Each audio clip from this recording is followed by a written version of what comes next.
Welcome to the News9 Plus show on the world's first news and current affairs OTT platform, News9 Plus.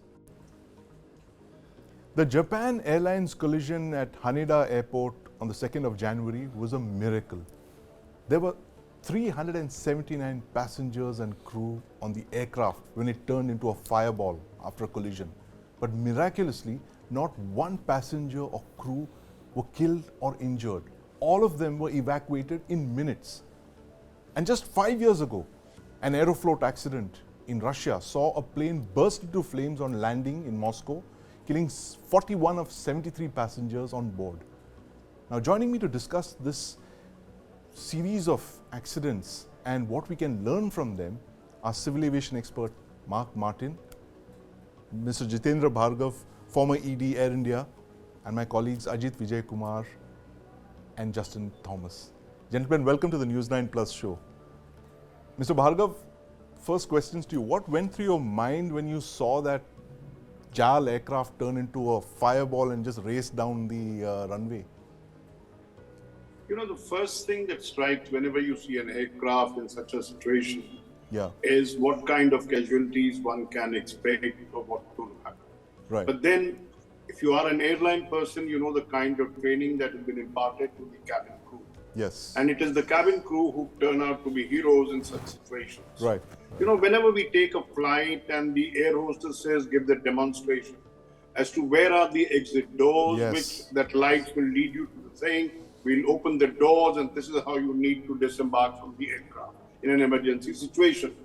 So this is what the training is, the immediate revival of refresher kind of a thing. The passengers and of course the cabin crew who are experienced know exactly what to do.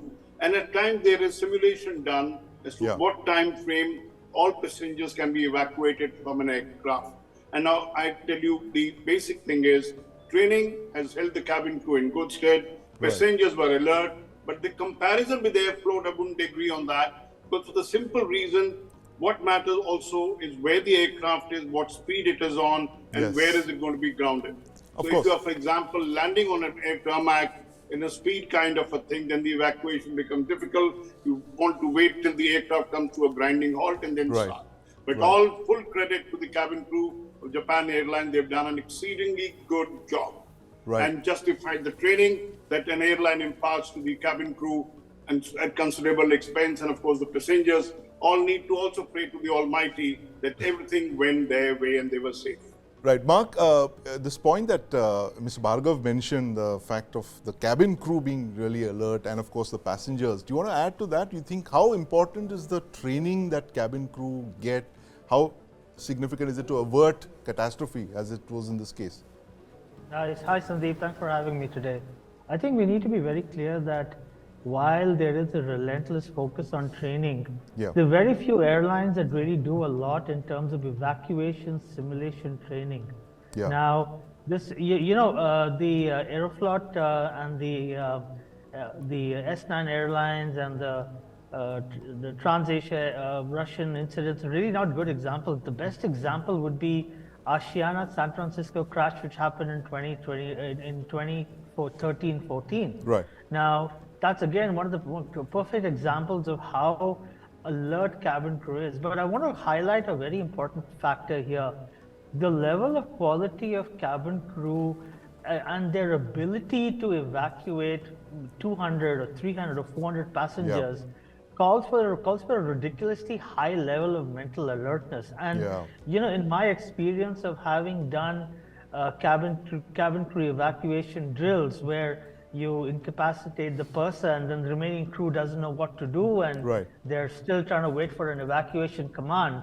I've seen disasters, but what I've seen on the positive side is more mature airlines and far more mature cabin crew.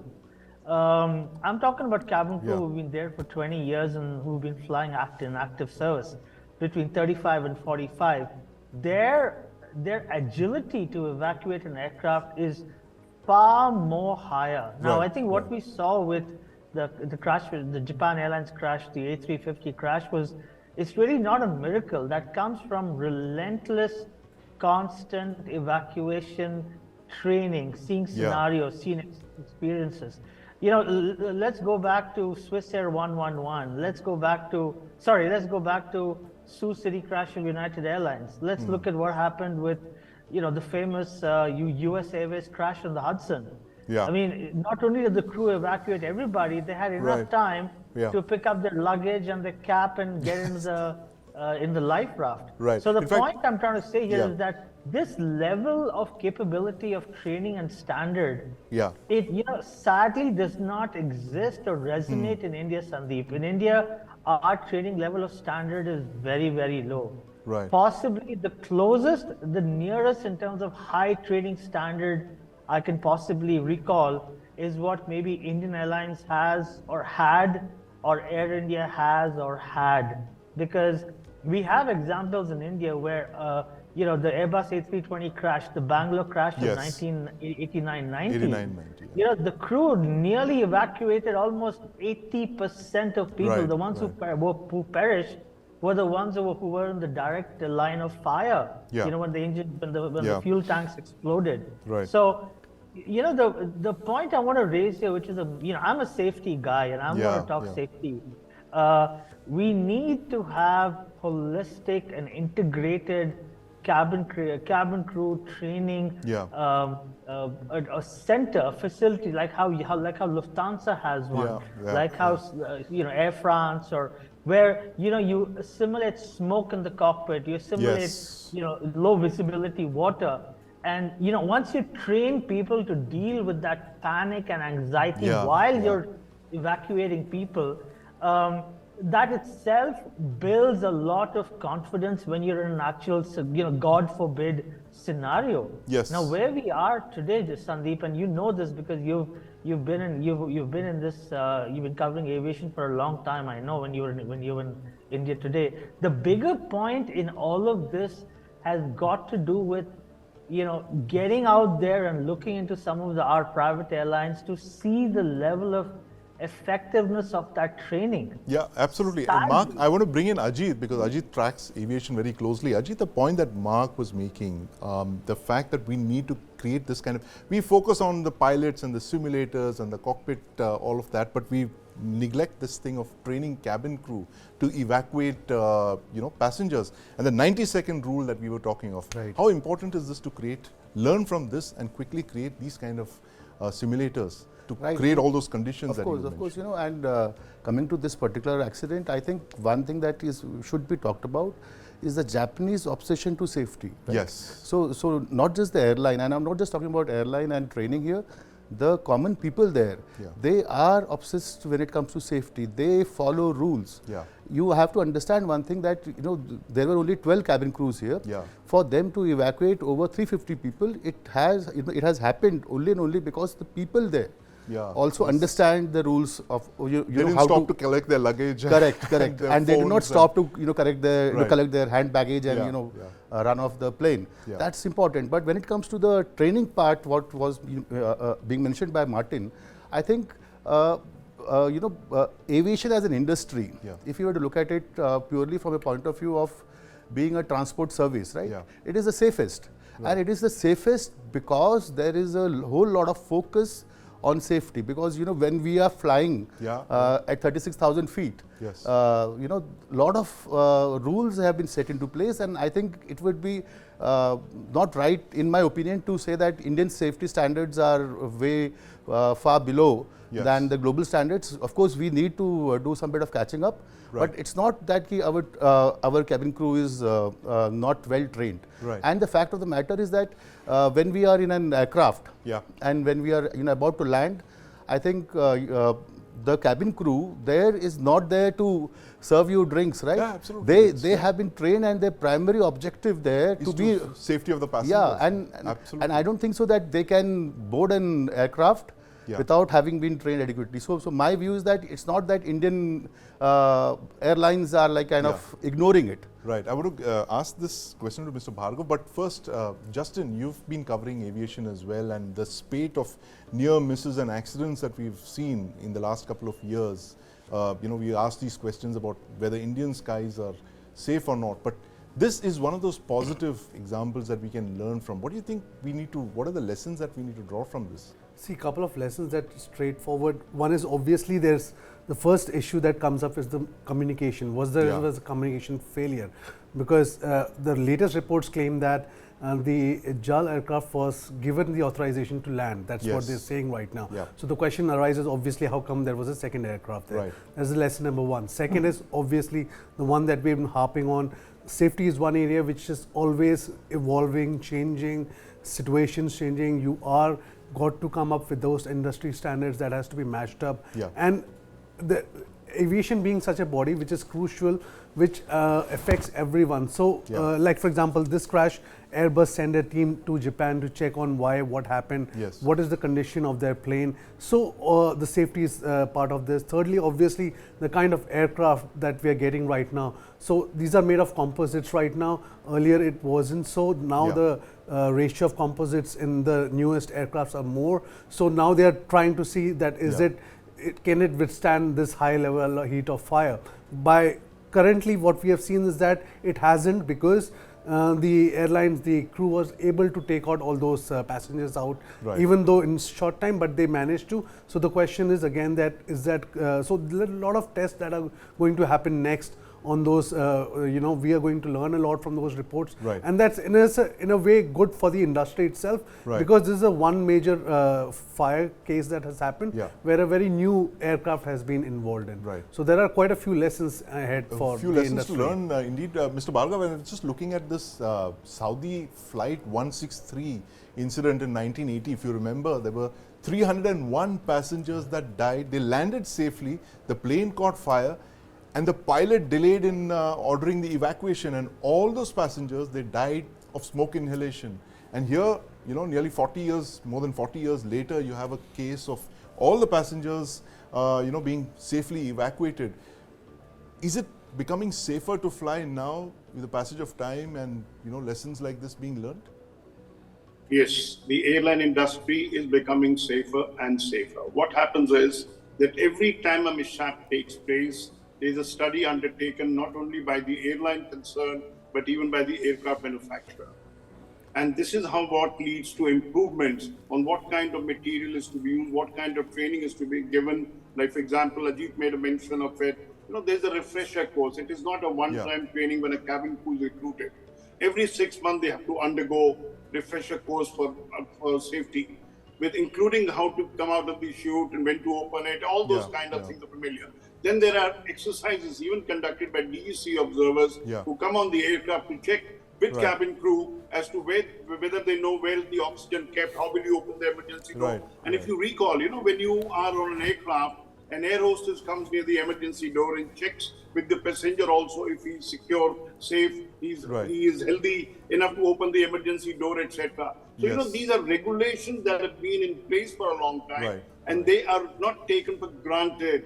They are, cabin crew is refreshed, the announcement is made. Of course, as one person very rightly said, passengers' attitude matters most. In India, when there's an emergency, the first thing is to pick up your hand baggage from the overhead cabin and try and escape, which shouldn't be done. And I'm sure in the Japan Airlines case, discipline was very much there with the passengers, and that's why within the limited time frame they could evacuate everyone. Discipline but this will again become a lesson for the airline industry, how to go about it. And if they found any lacuna kind of a thing, the one more point that I would like to make is the crew complement that's on a flight. Somebody very rightly said they are essentially for safety. So the passenger's attitude, we want young cabin crew on board.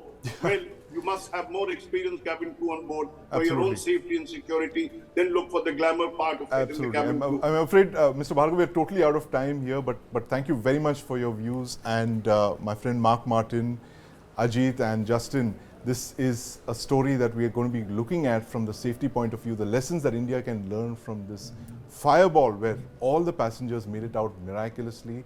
Lots of lessons here for the booming Indian aviation sector. Thank you very much for joining me. Nearly 2 billion people in 70 countries across the world will cast their votes this year. It's unprecedented. But what we are discussing today are elections in South Asia. South Asia will see more than 3/4 of that 2 billion population, more than 1.5 billion people going to elections this year. Pakistan, Bangladesh, India and Sri Lanka. Each of these 4 countries have different challenges. Prime Minister Modi, of course, is looking at a 3rd term. Sheikh Hasina is looking for a 4th term. Pakistan, well, it seems that the army has already selected its candidate and is ensuring that no one else spoils the party. And Sri Lanka is just emerging from a period of bankruptcy. Now, joining me to discuss this very interesting alignment of pole stars is General Satish Dua and Professor Sanjay Bharadwaj and my colleague Kartikeya Sharma. Gentlemen, welcome to the News9 Plus show. Thank you. Thank you, Sandeep, for having us. General Dua, when is the last time we saw such an alignment of planets? I mean, it's like 70 countries going to elections simultaneously, almost 2 billion people across the world. We were just talking about it in one of our meetings just a while ago.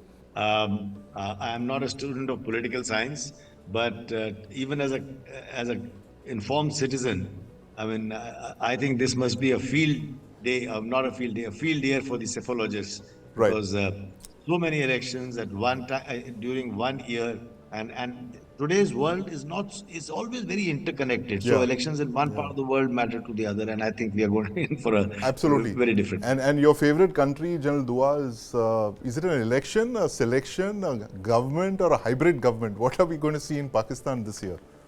Well, all I would say in Pakistan, I think the one sentence answer would be it's perhaps a fixed match. I mean, as we all know. Fixed match. On the other hand, there are some wild card entries Yeah. which have suddenly been thrown up, and there are some wild card disappointments, or shall we so that is also fixed. It was known that they would perhaps not be allowed to participate. Right. I am not trying to say that these wild cards can upset the fixed match, but they are a statement in itself, number one. And secondly, they also tell you a rising trend of a state within a state. Right. Interesting. Kartikeya, a fixed match as General Dua called it. What is the match that we are going to see in Bangladesh? I see this phenomena both in context of South Asia and globally in context of continuity. If we are talking about India, I think Prime Minister Modi is all set to get the 3rd term. So it's a continuity of leadership. Continuity. If we are talking about Bangladesh, Sheikh Hasina will win. Yes. For whatever reasons they are. But globally, I think in times when we are witnessing 3 open war theaters, you have 3 autocrats in continuous motion, in power. Putin, you have the leader of North Korea, you have Xi Jinping, and they are all 3 powerful persons who are autocrats, and they are there for 10 years, 15 years, 20 years, which means that they are dealing with different administrations globally, worldwide. Yes. Prime Minister Modi is the only Democrat who will be elected for the 3rd time. Yes. And I'm saying this, he will be elected for the 3rd time. So for India, it will be continuity of a powerful leadership. Right. We can add Erdogan in this leadership model. Yeah. Again, he is a Democrat but an autocrat. Right. He has subverted the democratic process. Yeah. Modi is the only Democrat in a democratic system. Right. Given the fact that he has to fight so hard so he's the only every Democrat single in the election. Democrat system. Yes. We can blame him for whatever the reasons, but for his politics, but he is the only Democrat. So in this context, I would say the continuity of one leadership globally and at the level of South Asia, which will come from Prime Minister Modi, and at least we will have one person like, for good or bad, Erdogan, Putin, Xi Jinping, Kim, who have at least dealt with multiple administrations globally. Right. And secondly, Sheikh Hasina, I think it should be good news for India, because the sort of opposition we have and the acrimonious relationship they share with the Indian interest is really, really problematic. Right. So for me, the continuity of this leadership creates stability, and I'm telling you, this is adding to the domestic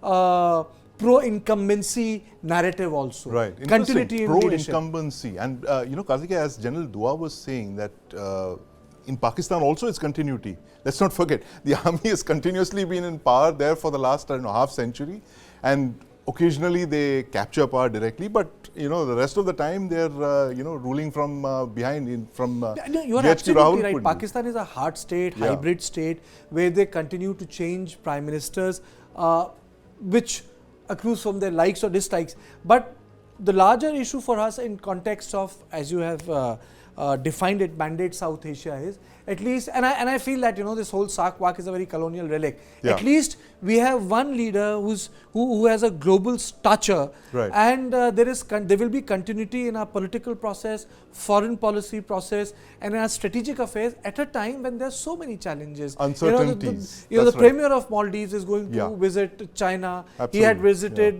Turkey. Then we have 3 active borders. Yes. We have suspended FMR with Myanmar. Absolutely, We yeah. have a problem Yeah, there. We have a, the civil war out there. We have a hot border with China. Yes. So that way, for me, the continuity part is the foremost and the most Right, important. But right. yes, globally people can, come out with different results. Look at the latest rating for Bibi. Oh, It's yeah. 15% in It's Israel. crashed, absolutely. I Sunak, don't- he, yeah. he at the bottom of the He's list at in his the own party. bottom. That's it. Professor Bharadwaj, this point that Karthikeya made about continuity in a sea of global uncertainty, you think that's going to be the dominant trend through these elections in 2024? No, let me come in South Asia first. See, there are 3 different cases, I would say. If you are coming with Pakistan, basically this is a chess game, and wherever the deep states that the establishments wants to put any of the pyada wherever, and they will put it. Right. So they brought earlier, Nawaz Sharif was there, and then they replaced Nawaz Sharif by Imran Khan, Tehreek-e-Insaf party, and again Nawaz Sharif is becoming the blue eye boy of the army. So they are bringing and they are putting him in that. But here the case in Pakistan, the opposition, particularly Imran Khan and Tehreek-e-Insaf is very popular ways they are having. But because of his popularity, that army and the opposition is not giving him space to contest election. Right. So this is a different story. But in case of Bangladesh, you will see that the opposition is very weak.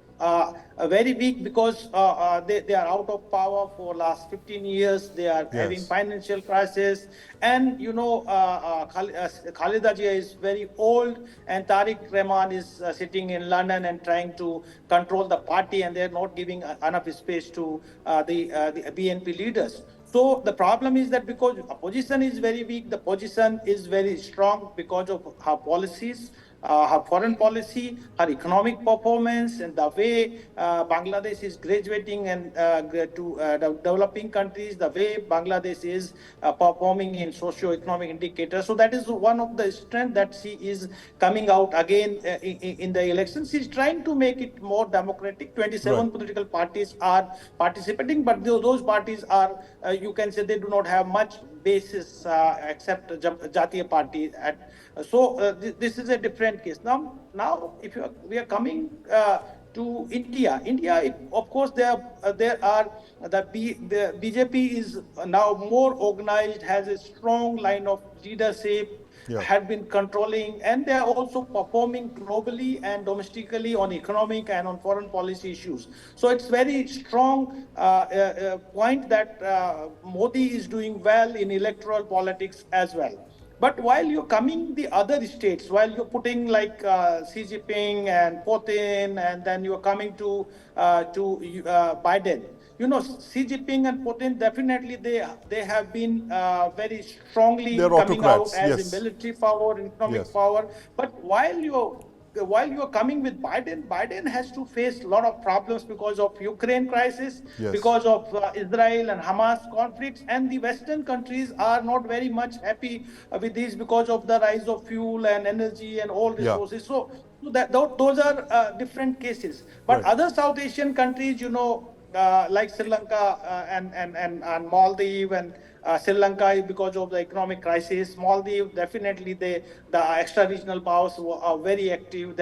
They are cultivating and promoting the anti-Indian forces in Maldives, and they have been successful. But I don't know how much they will sustain it. So these are one thing. Second thing I would like to put before you, that there are 2 very strong issues are going. One is that the populist politics, that the particular regimes, they are coming with the populist postures, and they are just attracting the voters, particularly the young generations, to vote them, and that is also a trend in all over the world that is happening. Second very important point, that the majority and minority interface has again become a very, very strong point in the democratic politics where the majoritarian community and society, they are ruling all over the world. And that Americans also fall, they claim that we are the pioneer of the democracy, but they also fall in that trap, and they talk to American first and all that. So they are bringing a majoritarian as well as the populist politics together. Right. So this is very interesting. You know, the developments where you talk, the democracy is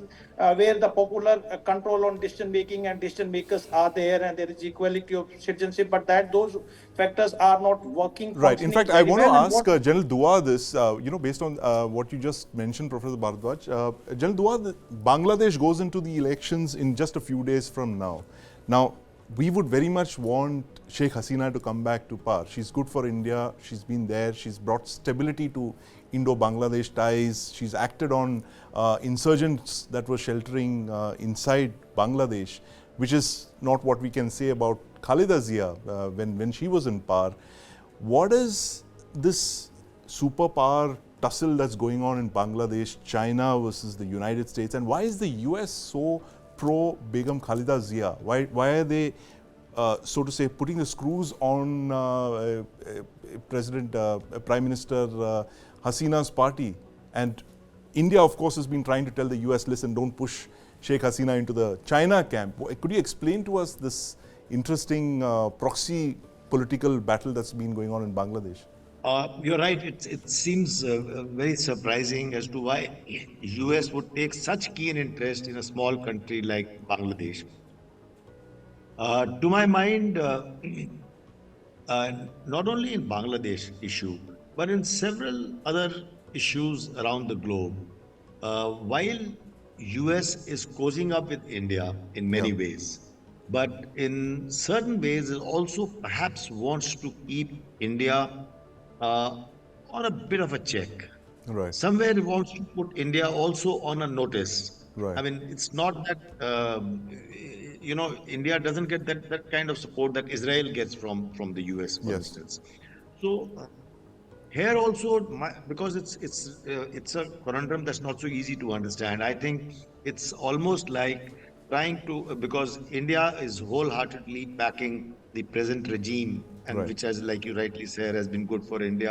Our relations have grown, their economy is growing, everything is going good with this party in power and with the present Prime Minister in power, President in power. So what is, I think to my mind, it is a power play with China being played out over here in Bangladesh. Right. But also the fact that it is not in line with the position India takes or the present government takes. Right. In fact, Karthikeya, this power play that General Dua mentioned, now that's also taking place in Maldives. It's also happening in Sri Lanka. Sri Lanka has recently told us that we are not going to allow Chinese spy ships to call in for 1 year. And Sri Lanka is also going to the elections. So how important is China in South Asia, and how is it grown? I would say, I think that the influence of China is far greater than the United States of America. Yeah. One, the only problem India has in context of Bangladesh is one, radicalization. Second is the problem for illegal immigration, because it ups the domestic temperature. There are two issues. Yeah. In context of any other thing, I think we are okay when it comes to Bangladesh. Our problem in context of security is with China. If you look at Bhutan, the entire agenda of Chinese government is to open up an embassy there. Yes. You know, if they open up an embassy, the P5 gets the footing there in Bhutan. The sort of the trouble which the Myanmar junta is in, the Chinese hand is very, very evident. Yeah. Maldives, it's evident. I mean, so I really don't need to get into details of Pakistan. Nepal, it's a challenge. You know, the last time when I went to make a documentary for the News9 Plus, I saw the entire Darbar Square was not being rebuilt by ASI.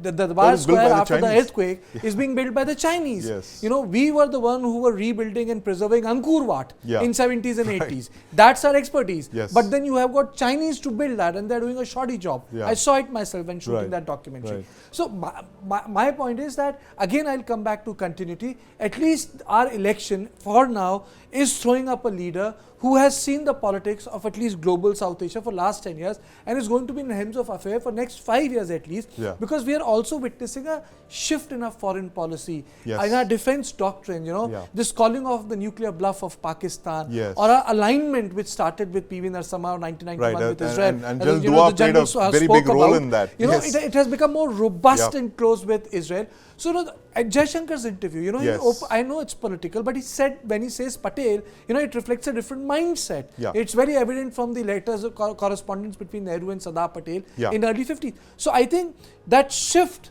will not only be evident or pronounced as we say today, but it will solidify. Right. Like there was a Nehruvian 5 decades. Yeah. We'll have something of a different sort in coming 10-15 years. Sandeep. Interesting. And what you mentioned, that calling Pakistan's bluff, and General Dua was, he planned those surgical strikes, cross-border strikes. The first time we actually crossed the line and went and responded to an act of terror by Pakistan. General Dua, how is a new government in Pakistan, in Islamabad, a democratic government, whoever it may be, whether it's Nawaz Sharif or it's a coalition, how is it going to change this policy of ours? Will it continue, or will it be more of the same? Will it be something else that the Pakistanis want, to start talks? What's the state of play right now? Like I said earlier, it's obviously a fixed match. Like all my co-panelists have also said, Pakistan, and you said yourself, in Pakistan, whether or not army is in power, but army calls the shots, at least as far as important issues are concerned. So to that extent, whoever comes to power, it seems that Nawaz Sharif is set to come to power. Yeah. The fact that army will remain in a preeminent position is a given. Yeah. When be that as it may, and Kashmir is a glue that binds Pakistan. Right. Now we are seeing over the last 4 years that things have improved in Kashmir. Things are moving towards normalcy as far as the people, the populace, the tourists, the day-to-day running of life, the lack of stone pelting, etc. is concerned. So to that extent, things are becoming better and better. But in the last 2 months, we have seen the terrorists are once again trying to reactivate their violence with the security forces. Right. And now you see that they're doing it away from the population centers. It's happening in the jungles of Pir Panjal, whether it's on the north face, that is at Kokarnag, Anantnag district, or in the south face on Punch Rajouri. But it's all Pir Panjal, in the mountains and jungles. Right. Why? Because the base in the population is shrinking. Their popular support is shrinking. So that's where Pakistan comes in. Now, Pakistan is a wild card for Kashmir. Pakistan army's raison d'etre remains is Kashmir, a problem with India and Indian army in Kashmir. So to that extent, whoever comes to power, Pakistan will continue to keep the pot boiling, so that there is no feeling of normalcy in Kashmir. They want to instill fear in the minds of people. Absolutely. But before I end, I'd just like to say, seeing there that we are likely to see Prime Minister Modi and Nawaz Sharif on the other side, and Pakistan is in such economic doldrums. So who knows if are they likely to, in the second half of the year, are they likely to strike up a bit of old chemistry? We may not resolve everything, but after all, the ceasefire, which is holding for 3 years, is something that we can look at. And maybe these two leaders may be able to do something, because Pakistan also needs a helping hand. So they might just reach out. Thank you. Let's see I'm afraid we're totally out of time, but thank you very much, General Dua. That continuity line that Kartikeya mentioned continues in Pakistan in a different context. But thank you very much. And this is a trend that we're going to be looking at. Thank you, General Dua, Professor Bharadwaj, and my colleague Kartikeya. This is a story that we keep tracking. South Asia, mandate, the world going to elections, headlines for us throughout the year. Thanks for watching. It's one of the world's largest slum redevelopment projects. The Dharavi redevelopment project aims to turn one of Asia's largest slums into an economic engine in the heart of Mumbai. But what's the politics surrounding the slum redevelopment project? Watch our story, Uddhav versus Adani, only on the News9 Plus app. Download and watch.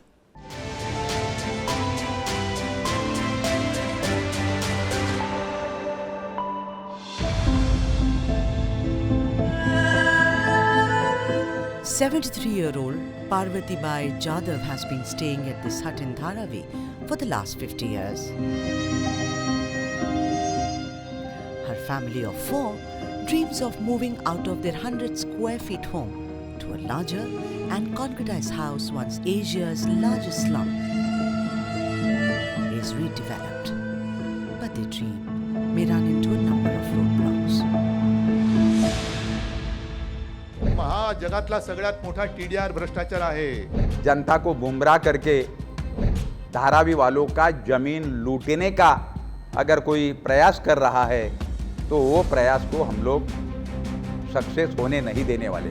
So it's not that 100% has been given to Adani, and he is the person who is going to bring in the capital which will be required. So give him some breathing space.